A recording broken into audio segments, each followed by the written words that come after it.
គប់ចិត្តមិនត្រូវបើគេស្អប់អ្នក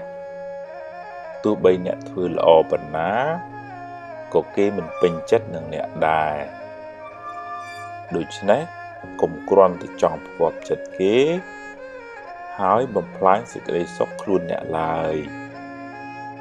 ឬដោយសារតែពាក្យគេថា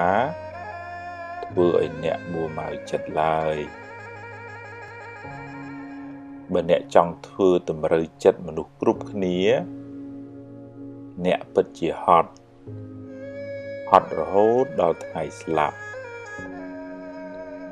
បើអ្នកជឿជាក់ថាការងារអ្នកជារឿងល្អជារឿងមានប្រយោជន៍ប្រឹងធ្វើទៅទោះបីមានអ្នកខ្លះមកបន្តិចបង្អាក់អ្នកក៏ដោយក៏កុំស្ទាក់ស្ទើរអីប្រឹងដើរទៅមុខទៀតដើរឲ្យដល់ទិសដៅដែលអ្នកពងទុកហើយប្រាប់គេថាអ្នកពិតជាអាចធ្វើបានជីវិតអ្នកជាជីវិតអ្នក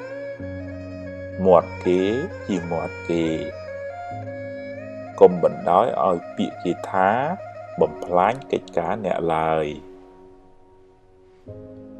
មិនមែនមិនឲ្យស្ដាប់គេទេស្ដាប់ចុះហើយពិចារណាផងបើវាជួយអ្នកឲ្យបានចម្រើនទៅមុខទទួលយកទៅតែបើគ្រាន់តែជាពាក្យបន្តិចបង្អាក់ទេបោះចោលទៅកុំយកទុកក្នុងចិត្តអីហើយអ្នកត្រូវតែហ៊ានទទួលខុសត្រូវចំពោះជំរឿសរបស់អ្នកកុំទម្លាប់បន្ទោសគេបន្ទោសឯងអីរៀនធ្វើជាមនុស្សរឹងប៉ឹងជាមនុស្សចេះទទួលខុសត្រូវលើជីវិតខ្លួនឯង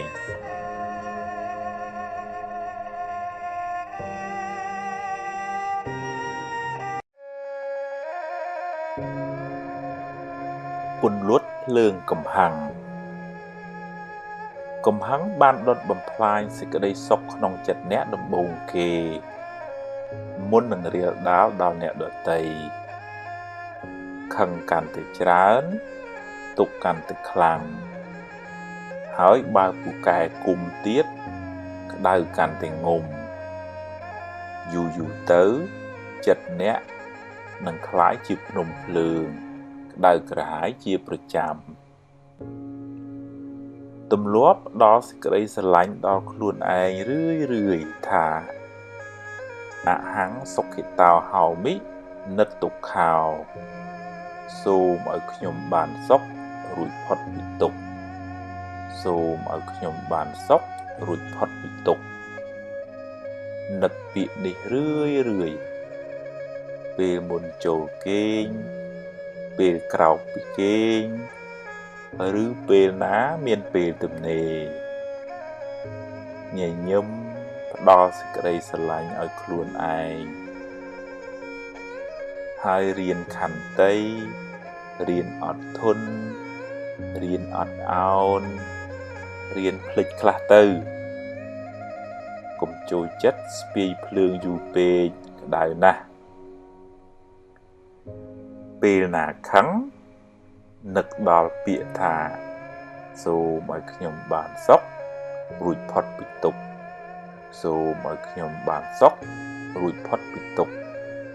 អ្នកនឹងបានត្រជាក់បន្តិចហើយធ្វើយ៉ាងនេះឲ្យបានរឿយចិត្តអ្នកនឹងបានត្រជាក់ច្រើនមិនខានហើយអ្នកអាចផ្សាយសេចក្តីស្រឡាញ់នោះដល់សព្វសត្វទាំងអស់ថាសូមឲ្យសព្វសត្វទាំងអស់បានសេចក្តីសុខរួចផុតពីទុក្ខសូមឲ្យសព្វសត្វទាំងអស់បានសេចក្តីសុខរួចផុតពីទុក្ខមេត្តាជាទឹកអម្រឹតអាចរំលត់ភ្លើងកំហឹងក្នុងចិត្តអ្នកបាន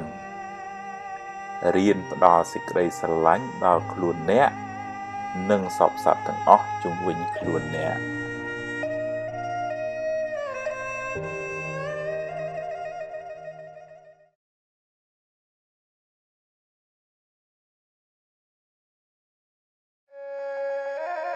តាមរកសេចក្តីសុខ